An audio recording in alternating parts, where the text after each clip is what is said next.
One of the first steps in some estate disputes is obtaining a copy of the deceased will, but not everyone is entitled to get a copy of it. Some of the people that are entitled to a copy of deceased will include a person mentioned in the will, whether as a beneficiary or not.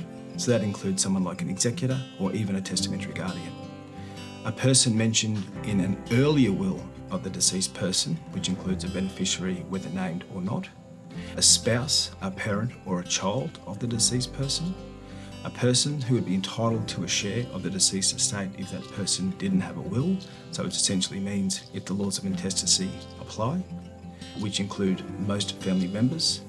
A parent or a guardian of a minor mentioned in a will, or who would be entitled to a share of the deceased estate if they died without a will. Or a creditor or another person who has a claim at law or an equity against the estate. Or a person that was financially dependent on the deceased person, and in some circumstances, a grandchild of the deceased person. It is important to note that it is not only a copy of the deceased's last will you're able to access, but also prior wills, and in some litigation matters is very critical to the case. To determine if you are entitled to receive a copy of the will, please contact us today and we can request a copy of the deceased will on your behalf as part of our free no obligation claim assessment.